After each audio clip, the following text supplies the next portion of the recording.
हम भविष्य में क्या बनना चाहते हैं या हम इस समय क्या हैं, ये सभी चीज़ें इस बात पे निर्भर करती हैं कि हमारे अंदर कितना उत्साह है, कितना नया जीवन है, कितनी न्यू एनर्जी हमारे अंदर है। जितनी न्यू एनर्जी होगी उतना ही हम आगे ज़िंदगी में बढ़ पाएंगे। तो सफलता प्राप्त करनी हो और ज़िंदगी में आगे बढ़ना हो तो सरस्वती माँ की जो शक्ति है, यह नई शक्ति, ये क्रिएशन की शक्ति, यह उत्साह की शक्ति, इसको आपको अपने अंदर लेकर आना चाहिए। यह जो नया दृष्टिकोण होता है कि हम नए ढंग से चीज़ों को देखते हैं, यह बुद्धिमत्ता यह प्रदान की जाती है माँ सरस्वती की कृपा से। आप देखते हैं कि बहुत सारे लोग हैं जो इंटेलिजेंट तो होते हैं लेकिन सक्सेसफुल नहीं हो पाते।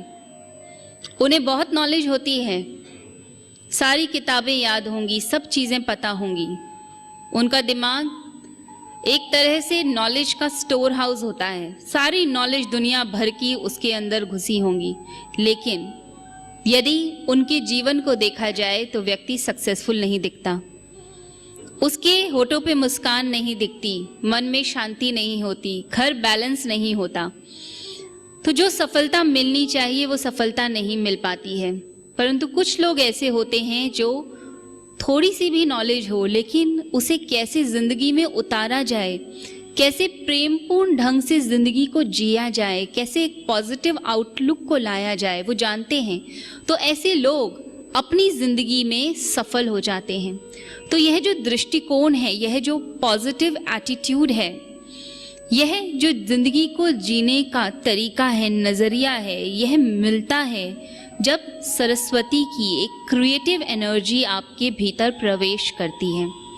और यह जो जिंदगी जीने का तरीका है, यह जो दृष्टिकोण है, यह आपके बात करने से, आपके बोलने से, आपके चेहरे के हाव भाव से, आपके चलने से, कैसे आप लोगों के साथ व्यवहार करते हैं, कैसे जिंदगी को बिता रहे हैं और किस पोजीशन पे आप हैं, इससे सब पता चल जाता है। अगर एक व्यक्ति किसी जगह पे एंटर करे, प्रवेश करे और किस तरह से वह मुस्कुराता है, कैसे प्रणाम करता है, ग्रीट करता है लोगों को, इससे ही पता चल जाएगा कि व्यक्ति के अंदर कितनी पॉजिटिविटी है, उसके अंदर कितनी क्षमता है और कितना वह आगे बढ़ सकता है। तो ये सभी चीज़ें पता चल जाती हैं। और रोज़मर्रा की ज़िंदगी में तो आप देखते ही हैं कि यदि कोई व्यक्ति आपको सिर्फ शब्दों से बोले कि मुझे अच्छा लग रहा है और अंदर से महसूस ना करे तो आप समझ जाते हैं। तो हर व्यक्ति के अंदर पावर होती है दूसरे को समझने की भी, कि किस तरह से हमारे साथ व्यवहार हो रहा है। तो पॉजिटिव आउटलुक और अपनी ज़िंदगी को आगे बढ़ाना, ये सभी चीज़ें प्राप्त होंगी जब हम माँ सरस्वती का पूजन करेंगे। और पूजन ही नहीं, उनकी शक्तियों को अपने अंदर लाने का प्रयास करेंगे। और वह कैसे किया जा सकता है? जब हम अपने अंदर उत्साह को जगाएं, अपने हृदय में प्रेम को जागृत करें और कुछ नया सीखने की अंदर से इच्छा प्रकट हो, तो हमारे अंदर यह शक्ति प्रवेश करना शुरू करती है। अब जैसे उत्साह की शक्ति है, इसे आप कैसे जगाएंगे और कैसे माँ सरस्वती की कृपा आपको प्राप्त होगी? तो उसके लिए समझें कि जैसे एक आंधी आती है, तेजी से आंधी चल रही है और जैसे ही आती है आंधी तो सारे पत्ते, सारी पुरानी चीज़ें एकदम से उड़ के चली जाएंगी, एकदम से सारी चीज़ें साफ हो जाती हैं।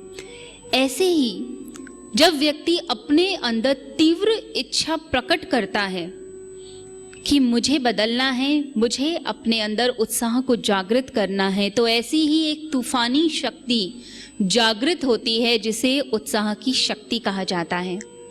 इसके लिए आजकल बहुत अलग अलग ढंग से साइकोलॉजिस्ट प्रयोग करते हैं और लोगों के अंदर कैसे इसे जगाया जाए, इसके उन्होंने अलग अलग स्टेप्स बनाए हैं। तो जो सबसे पहला स्टेप वो कहते हैं वह है कि आप जब भी कोई कार्य करें उस कार्य को बड़ी ही गहराई से कीजिए। यदि आपको सिर्फ लिखने का काम दिया है तो उस लिखने को भी इतनी गहराई से कीजिए कि आप के अंदर वह रस आना शुरू हो जाए, उस टॉपिक में इंटरेस्ट आने लग जाए। जैसे जैसे इंटरेस्ट आएगा वैसे वैसे उत्साह आपका बढ़ता चला जाएगा। आपको जैसे जैसे चीज़ें समझ आएंगी आपके अंदर निराशा हटेगी, आशा आएगी, उत्साह बढ़ेगा और एक पॉजिटिविटी आएगी। जैसे कोई भी छोटी सी चीज़ बताई जाए, जैसे न्यू टेक्नोलॉजी, अब किसी को आईफोन यूज़ करना ना आता हो और उसे आईफोन दे दिया जाए और वह बस उसको ऑन करे और ऑफ करे तो उसका कोई फ़ायदा नहीं।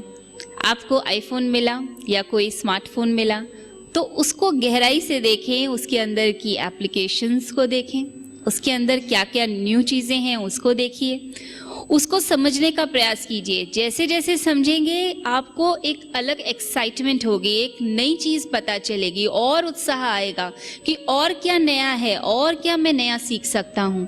ये जो हर समय नया नया सीखना, हर समय नई चीज़ों की तरफ जाना, ये हमारे अंदर क्रिएटिविटी को पैदा करता है। तो क्रिएटिविटी आएगी जब हम नई चीज़ों की तरफ बढ़ेंगे और बड़ी गहराई से चीज़ों को समझेंगे। जैसे हम नए लोगों से मिलते हैं, नई चीज़ें देखते हैं, कोई नए टॉपिक के बारे में जानते हैं। कुछ चीज़ें तो हम दुनिया में आमतौर पर जानते हैं, परंतु कुछ ऐसे रहस्य जो हम अपने अंदर उसके प्रति इच्छा रखें, जैसे साधना के रहस्य, योग के रहस्य, हम कैसे एक व्यक्ति के मन को शांत कर सकते हैं, कैसे उसके मन में बदलाव ला सकते हैं। तो ये सभी चीज़ें जब हम प्रयास करते हैं और उसकी गहराई में जाने लगते हैं तो हमारे अंदर एक नई शक्ति का संचार होता है। उसी के साथ साथ जैसे मैंने कहा कि गहराई में जाइए हर चीज़ की, वो आपके अंदर एक क्रिएटिविटी पैदा करेगी। इसी तरह से हर काम को दिल से करना, पूरे मनोयोग से करना, यानी मन और आपका कर्म दोनों मिले, आपके थॉट्स और आपके एक्शंस एक हो जाएं। पूरे दिल से कार्य कीजिए। जब हम किसी से मिलें तो पूरे दिल से मिलें, सिर्फ ऊपर से ही नहीं कि हमें आपसे मिलके बहुत अच्छा लगा और चेहरा एकदम उदास है तो अच्छा क्या लगा दूसरे व्यक्ति को पता चल जाएगा। तो बिल्कुल दिल से गर्मजोशी के साथ, जैसे आपके अंदर आपके रोम रोम में शक्ति है, एक मुर्दा व्यक्ति की तरह नहीं जिसके तो शरीर में प्राण ही नहीं होते। तो ऐसे नहीं, पूरी गर्मजोशी के साथ मिले, दूसरे व्यक्ति को भी लगे कि वाकई में आप मिले हैं तो आपको अच्छा लगा है। तो पूरी गर्मजोशी के साथ और एक नई जीवंतता के साथ, एक नए जीवन के साथ। तो छोटी छोटी ये जो टिप्स हैं, ये छोटी छोटी जो बातें हैं, ये आपके अंदर क्रिएशन को पैदा करती हैं, यह आपके अंदर न्यू एनर्जी को पैदा करती हैं। जब हम बिना बात के भी मुस्कुराते हैं, परेशान हैं तो भी हम मुस्कुरा रहे हैं, कितने भी दुख हैं तो भी हम मुस्कुरा कर कहें इस ब्रह्मांड से कि मैं खुश हूँ, मैं अच्छा महसूस कर रहा हूँ और मुझे पता है कि मेरे साथ आगे भी अच्छा होगा। तो ये जो भावनाएं आती हैं यही आपके अंदर नई एनर्जी को पैदा करती हैं। तो अपने अंदर नई एनर्जी को, एक न्यू क्रिएटिव एनर्जी को पैदा कीजिए। हर समय हर कार्य को दिल से करें, छोटे से छोटे कार्य को भी। अगर किसी व्यक्ति की समस्या भी सुन रहे हैं तो उसे भी दिल से समझें, उसकी समस्या को समझें कि वह क्या बोलना चाह रहा है, आप उसके लिए क्या कर सकते हैं। उसके अंदर आशा को बंधाइए, उसके अंदर की निराशा को दूर कीजिए। जब आप ऐसा करेंगे तो आप दूसरे का ही नहीं भला कर रहे, एक्चुअली में आप अपना भला कर रहे हैं। आपके अंदर वह शक्ति पैदा हो रही है। इसी को आजकल कहा जाता है कि माइंड ब्रेन एक्सरसाइज। यह आपके माइंड की और ब्रेन की एक अलग ही एक्सरसाइज होती है जो आपके अंदर की पोटेंशियल एनर्जीज को डेवलप करती है। आपके दिमाग के जो सोए हुए सेंटर्स हैं, जो साइकिक सेंटर्स हैं, जिसको आप प्रयोग ही नहीं करते, उसका प्रयोग आप करने लग जाएंगे।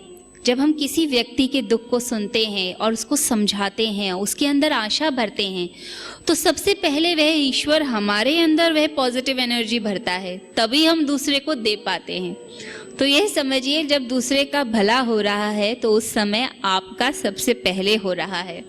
तो अपने अंदर की क्वालिटी को डेवलप करने के लिए भी हम दिल से कार्य करें। हर व्यक्ति को जिससे मिले दिल से प्रणाम करें, दिल से उसकी बात सुने और उसके लिए एक अच्छी भावना के साथ ही बात करें। जब यह आपके अंदर आएगा तो नई एनर्जी आएगी ही आएगी, नई ऊर्जा का संचार होगा ही होगा। तो यह जो क्वालिटीज हैं, यह वही व्यक्ति कर सकता है जो दिल से चाहता भी है, उसके अंदर इच्छा भी है। तो यह सरस्वती माँ की जो पूजा है, यह नई ऊर्जा को भरेगी आपके अंदर, परंतु उसके लिए प्रयास हमें स्वयं भी करना है, प्रैक्टिकल अप्रोच लाइफ के लिए देनी है। तो सबसे पहले क्या ध्यान रखेंगे हम सभी कि उत्साह की शक्ति को जागृत करें, हर चीज की गहराई में प्रवेश करें, दिल से सभी के लिए सोचें और दिल से सारे कार्य करें। इससे सबसे ज्यादा हमारा ही भला होता है। और उसके साथ साथ जब भी बोलें, आपकी वाणी में मिठास हो। माँ सरस्वती शक्ति देती हैं कि व्यक्ति की वाणी में सत्य ठहरने लग जाता है।